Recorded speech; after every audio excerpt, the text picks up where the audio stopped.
किसी शायर ने बहुत खूब पंक्तियां कही हैं। इरशाद।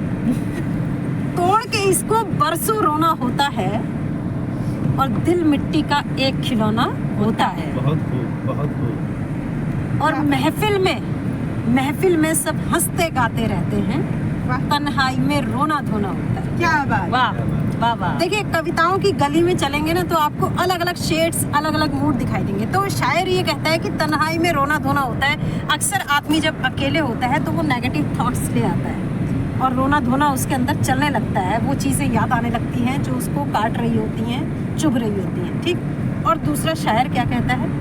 दूसरा कहता है, जिंदगी के चंद लम्हे खुद की खातिर भी रखो और भीड़ में ज्यादा रहे तो खुद भी तुम खो जाओगे। आईने से कब तक तुम अपना दिल बहलाओगे। वाह। तो ये दो अलग अलग मूड्स के साथ, अलग अलग शेड्स के साथ आप सभी को हमारा नमस्कार। नमस्कार। तो देखिए आज मैं जो बात करने जा रही हूँ वो ये कि दो अलग अलग विचारकों ने, कवियों ने अपनी अपनी बातें कही। एक कहता है कि तन्हाई में ज़्यादा मत रहो, अकेलेपन में ज़्यादा मत रहो, वरना आपके अंदर नेगेटिविटी हावी हो सकती है। और दूसरा ये कहता है कि अपने लिए भी समय रखो, कभी अकेले भी रहा करो जी, है ना, तो वरना तुम भीड़ का हिस्सा बन जाओगे। अब ये सिचुएशन, अभी बच्चों के पेपर ख़त्म हो चुके हैं, क्लास 10th वालों के तो निपट गए हैं, 12th वालों के निपटने जा रहे हैं। तब तक रहेगा इंतज़ार रिजल्ट्स का। और बहुत बार केवल बच्चों ही नहीं, बहुत से लोगों के साथ होता है ऐसा कि उनके पास खाली समय होता है। तो अब आज मैं सीधे सबसे पहले जो है कैमरा घूमेगा गीता मैडम की तरफ और उनसे ये जानेंगे कि क्या अभिप्राय समझा जाए, तन्हाई रखी जाए या फिर जो है भीड़ में रहा जाए। तो ऐसे में क्या करना उचित रहेगा, हम इस पर बात लेकर के आते हैं और चलते हैं गीता मैडम की तरफ। गीता मैडम आज बिल्कुल सर्वथा नए रूप में नजर आ रही हैं हमको। हाँ जी नमस्कार मैम, आपने जो बात बोली है जी कि हमें भीड़ में रहना चाहिए कि तन्हा रहना चाहिए। जी। देखो अगर मैं अपनी बात करूं अपने हिसाब से, ठीक है, तो मुझे ऐसा लगता है कि मैं दुनिया के बीच में हूँ और वहाँ पे बिल्कुल अकेले रहूँ तो ये पॉसिबल नहीं है। मुझे दुनिया के बीच में दुनिया के साथ बिल्कुल कदम से कदम मिला के रहना ही पड़ेगा। खुशी में हंसना और गम में रोना भी होगा, ठीक है। जैसी दुनिया चल रही है उस दुनिया के साथ में वैसा नहीं तो जैसा आपका मन अलाउ करे वैसे रहना ही होगा, रहना ही होता है। क्योंकि अगर आप वो भीड़ में तन्हा होंगे तो शायद कभी भी चीज़ों को ना एंजॉय कर पाएंगे और ना दूसरे को एंजॉय करने देंगे। तो मैं एक शिक्षिका होने के नाते, आप एक टीचर हैं, तो बच्चों के तो नहीं अभी आ रही हूँ, अभी आती हूँ, ठीक है। तो उसके बाद मैम जब अगर आप तन्हाई की बात करते हैं, देखो मैं भीड़ में कितना ही रहूँ, लेकिन पूरी दिन की दौड़ भाग सारी फॉर्मेलिटीज के बाद में कुछ पल जरूरी है कि हम अपने साथ बिताएं। जी। तो वो जो तन्हाई और भीड़ दोनों ही हमारी जिंदगी का हिस्सा है और दोनों में सामंजस्य बना करके ही हमें आगे बढ़ना चाहिए। मतलब मैं ये नहीं कह रही हूँ कि आपको सिर्फ भीड़ में रहना है और ऐसा भी नहीं कि आपको सिर्फ तन्हाई रहना है। आपको दोनों के बीच में सामंजस्य बिठाना है और ये बिठाना बहुत ज़्यादा ज़रूरी है, क्योंकि आप एक की भी अति हो जाएगी तो लाइफ अनबियरेबल हो जाएगी। क्या बात करी, वो शायद मुश्किल हो जाएगा कि हम जिंदगी में खुश नहीं रह पाएंगे। अपने साथ समय बिताना भी जरूरी है। देखिए कवि की आपने बात करी तो जिस वक्त उनकी जैसी मनोदशा होती है ना, वो वैसी ही रचना आती है। और हमें भी फील होता है, कई बार हम सोचते हैं किसी ओकेजन में कहीं जाते हैं बट वहाँ पे हमें ऐसी वाली फीलिंग आती ही नहीं है कि हम पार्ट हैं उसका, है ना। तो वहाँ भी हम अकेले हो जाते हैं, लेकिन क्योंकि हमारी मनोदशा वैसी चल रही होती है, ठीक है। तो इसलिए दोनों मेरे हिसाब से दोनों ज़रूरी हैं, दोनों पार्ट ऑफ लाइफ है। हाँ, कभी भीड़ और कभी तन्हाई। भीड़ को भी एंजॉय करो और तन्हाई को भी इम्पोर्टेंस दो, क्योंकि वो भी हमारी ज़िंदगी के लिए ज़रूरी है। फिर आपने बोला कि अब एग्ज़ाम्स ख़त्म हो गए तो बच्चों को क्या करना चाहिए।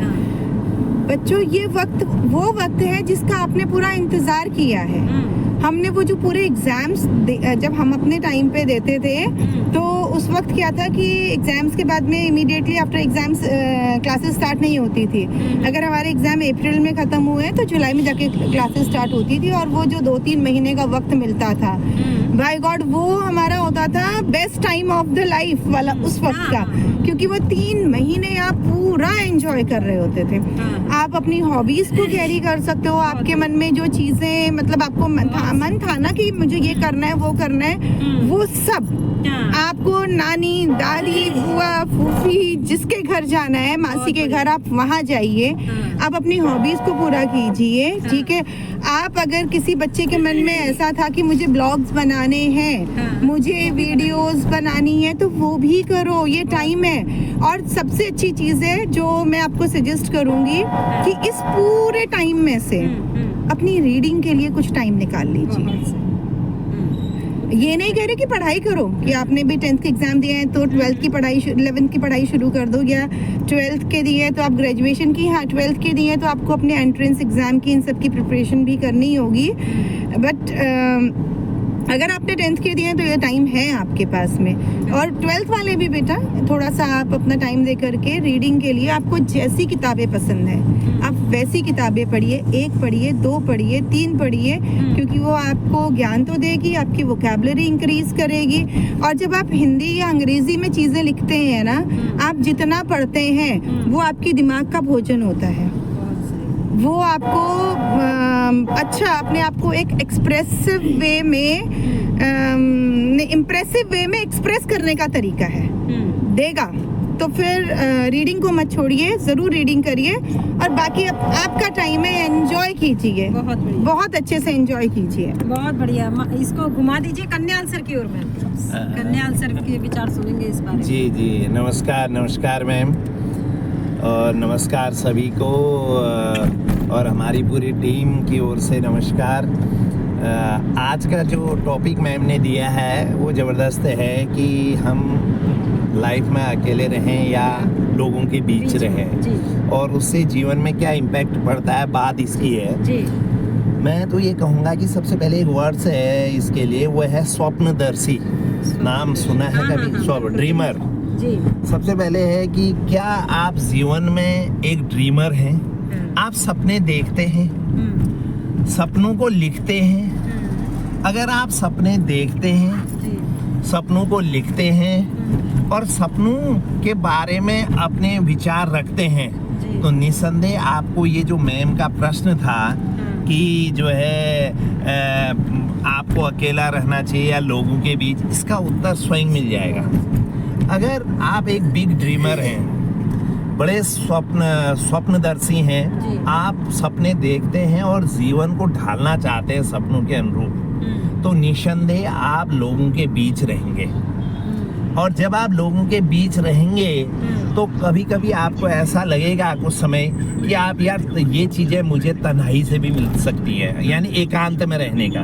क्योंकि जब आप थक जाते हैं ना, जब आप कई विचारों से, लोगों की बातों से सुनकर थकते हैं, तो फिर आपको एकांत की जरूरत पड़ती है। उसमें आपके पास हथियार होता है, जो अभी गीता मैम ने कहा था, बुक्स रीडिंग।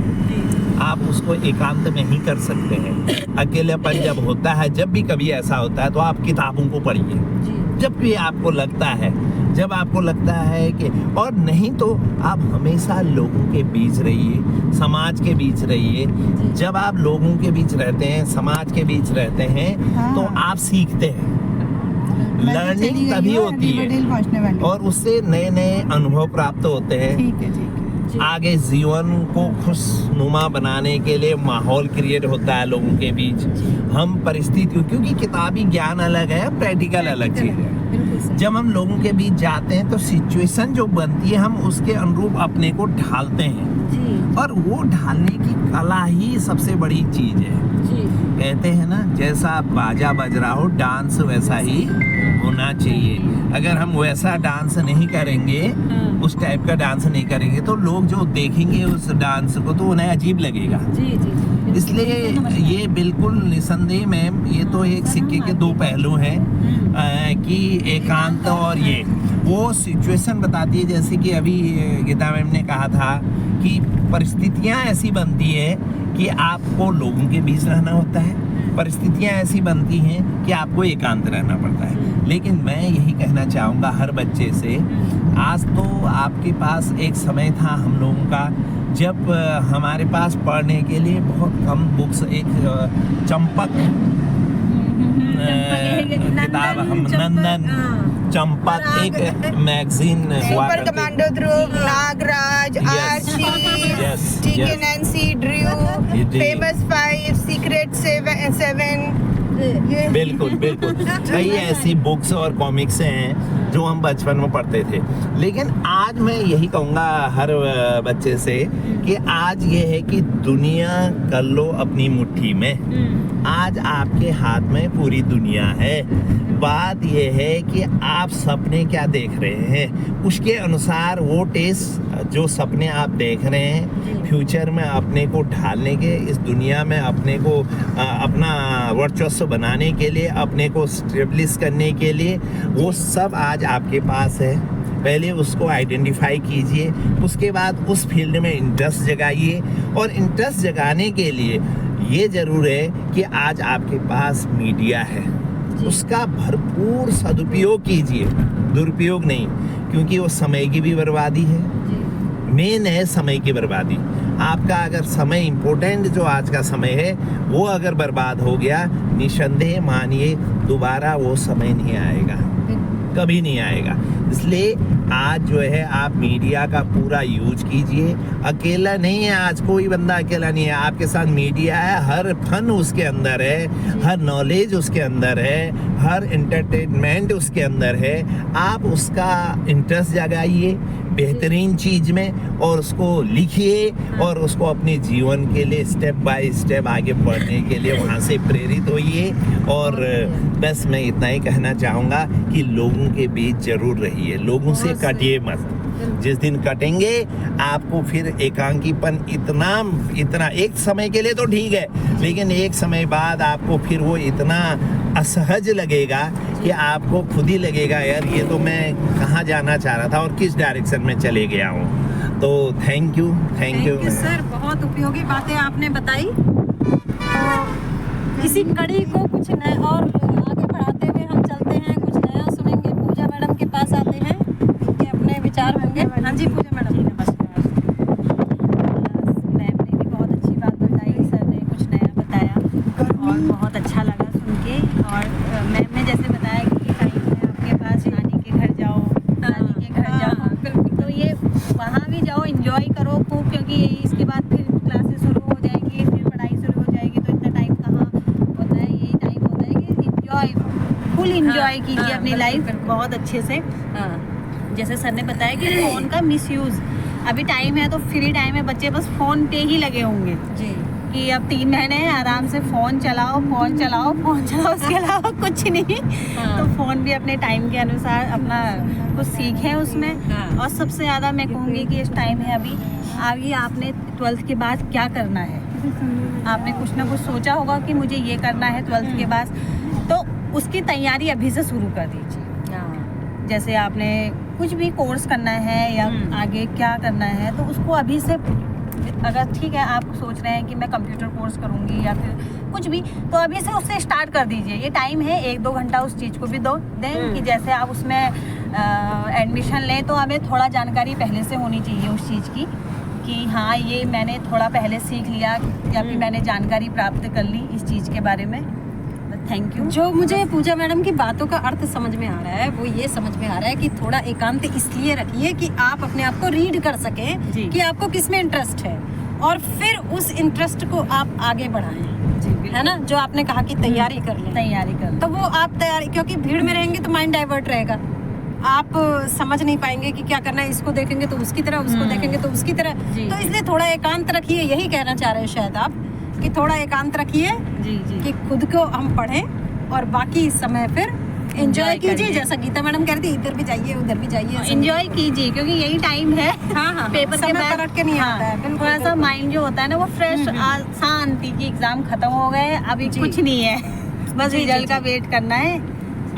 तो इसलिए बहुत सही बात कही मैडम आपने। और ये देखिए जो हम बात कर रहे थे ना, तो वो दोनों ही, जैसा कहा गया, सिक्के के दोनों पहलू, जो सर ने भी कहा और गीता मैडम ने भी बात कही, देखिए ये कहा जाता है ना कि एकांत में जो अकेले में या तो आदमी बिखरता है या फिर निखरता है, दो चीजें होती है, या वो आत्मा अवलोकन करेगा या फिर तन्हाई में रोना धोना होता है, या ये चीजें होंगी कि वो चीजें एकांत होना भी जरूरी है, क्योंकि तभी एकांत में एक चीज पढ़ाई शुरू सुनिए, की जो आप अगर एकांत में मन घबराता है, हाँ। कुछ नेगेटिव होता है तो आप छोड़ दीजिए ऐसे एकांत को, है ना। अगर ऐसा लगता है आप नेगेटिव होते हैं तो छोड़ दीजिए उस एकांत को। हाँ, एकांत में अगर अपने आप को रीड कर सकते हैं, अपने आप को पढ़ सकते हैं कि मुझे क्या करना है, वो सब चीज़ें अकेले में ही सोचने का अवसर होती हैं। और दूसरी चीज़ कि ये जो बात कही उन्होंने कि शायर ने जो कहा ना कि तन्हाई में रोना धोना, तो इसलिए आप भीड़ में निकल के आइए, तो दोनों ही चीज़ जैसा हम कह रहे थे कि सिक्के के दोनों ही पहलू है, रात है तो दिन है, सुबह है तो शाम है ना। तो उन चीज़ों का लुत्फ उठाना सीखिए, अपने लिए रखिए, कुछ समाज के लिए रखिए, कुछ परिवार के लिए रखिए, और इस तरह से विभाजन करते हुए जो ये छुट्टियाँ है ना, इसका बड़ा अच्छा उपयोग कीजिए। आप लोग बढ़िए, बस पॉजिटिव वे में सकारात्मकता की ओर डुबकी मारिए और कुछ बढ़िया निकाल करके लाइए। जैसे सर ने भी कहा कि इसका उपयोग कीजिए, टेक्नोलॉजी है इसका उपयोग कीजिए, गीता मैडम ने बताया रिश्तों को बांधने का उपयोग कीजिए, तब आपको अच्छे परिणाम, अच्छे रिजल्ट जरूर आएंगे। बाबूजी तो कल फिर मिलेंगे, तब तक के लिए आ जाओ। तब तक के लिए नमस्कार। नमस्कार नमस्कार। खुदा हाफिज। ये सर भी जा रहे हैं।